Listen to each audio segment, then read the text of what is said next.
अस्सलाम वालेकुम पाकिस्तान, हमीद नकीबी आपकी खिदमत में हाजिर है। नाजरीन, हर किसी की जुबान पर सिर्फ एक ही सवाल है कि आखिर वो कौन था जिसने इसराइल को इतला दी कि ईरानी आर्मी चीफ कहाँ मौजूद हैं और जोहरी साइंसदान कहाँ मौजूद हैं, और फिर इसराइल इतनी आसानी से इस टॉप कमांड को कैसे निशाना बना सकता है। ईरान एक ऐसा मुल्क है जो अपने दिफा पर अरबों डॉलर खर्च करता है, जहां की इंटेलिजेंस दुनिया की टॉप सीक्रेट इंटेलिजेंस में शुमार होती है, जहां कदम कदम पर सिक्योरिटी होती है, और फिर भी दुश्मन मुल्क सैकड़ों मील दूर से आए और उस मुल्क के आर्मी चीफ समेत 3 बड़े फौजी कमांडर, दिफाई रहनुमा, जबकि दुनिया के बेहतरीन माने जाने वाले 6 जोहरी साइंसदान एक ही दिन में शहीद कर दे। हालिया हमले में ईरान के जिन 6 शख्सियात को निशाना बनाया गया वो सब किसी एक आम मीटिंग या मुकाम पर नहीं थे, बल्कि मुख्तलिफ शहरों और मुख्तलिफ सिक्योरिटी प्रोटोकॉल में मौजूद थे।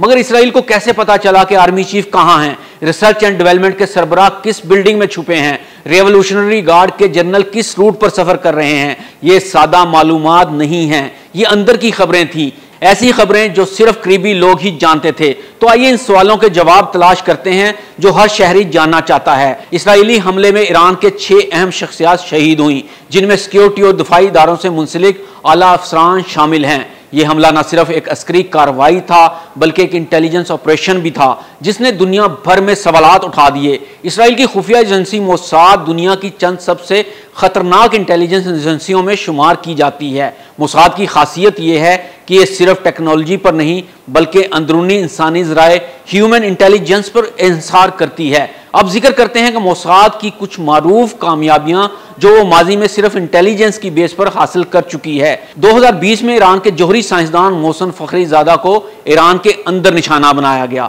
2020 में कासम सुलेमानी की लोकेशन तक रसाई हासिल की और अमेरिका को इतला कर दी गई। 2018 में तेहरान में खुफिया हमले और फाइल चुराने की कार्रवाई भी इसराइल ने की। तो नाजरीन, यहां सवाल यह पैदा होता है कि क्या ईरान के अपने लोग ही गद्दारी में मुलव्वस तो नहीं हैं? यह पहलू सबसे ज्यादा हसास और खतरनाक है।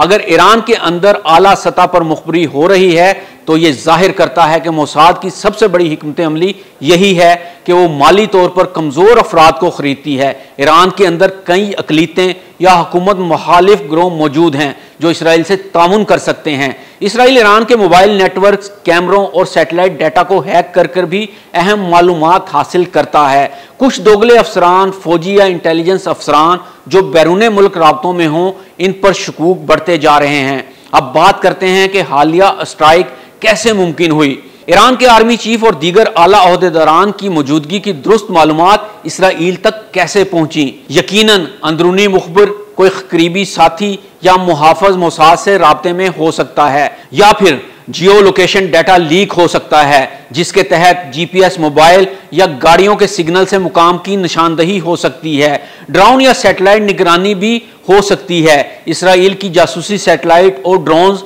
मुसलसल ईरान की हदूद की निगरानी करते हैं। इसके अलावा सिग्नल इंटेलिजेंस, रेडियो, वायरलेस और इंटरनेट कम्युनिकेशन की जासूसी भी हो रही होगी। अब यहाँ सवाल यह भी उठता है कि क्या ईरान का इंटेलिजेंस का निज़ाम कमज़ोर है? नहीं, बिल्कुल नहीं। ईरान का इंटेलिजेंस का निज़ाम खित्ते का एक ताकतवर इदारा समझा जाता है, लेकिन ऐसा लगता है कि मोसाद ने ईरान के अंदर इंसानी नेटवर्क, ह्यूमन एसेट्स फैलाने में कामयाबी हासिल कर ली है। और जबकि यह साबित हो चुका है कि ईरान के अंदर से भी मुखबरी मुमकिन है, तो फिर मुस्तकबिल में ईरान को क्या करना चाहिए होगा? ईरान के अंदर मजीद क्लेंजिंग ऑपरेशन हो सकते हैं जिनमें मुखबरों को बेनकाब किया जाएगा, सिक्योरिटी मजीद सख्त होगी और अंदरूनी छानबीन बढ़ेगी।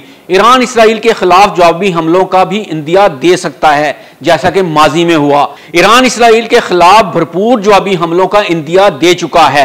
ईरान में इसराइली हमले सिर्फ अस्करी हमले नहीं बल्कि ये नफ्सियाती, इंटेलिजेंस और टेक्नोलॉजिकल वारफेयर का हिस्सा हैं। और इसका सबसे खतरनाक पहलू यह है कि ईरान के अंदर कोई ना कोई इसराइल को अंदर की खबरें दे रहा है। इस सब के बावजूद फिलहाल तो ईरान के अवाम और उम्मत मुसलमान ईरान के साथ खड़ी है। ईरान ईमान की दौलत से भी माला माल है। अल्लाह ईरान का हामी और नासिर हो। हमीद नकीबी को इजाज़त दीजिए। अल्लाह हाफिज़।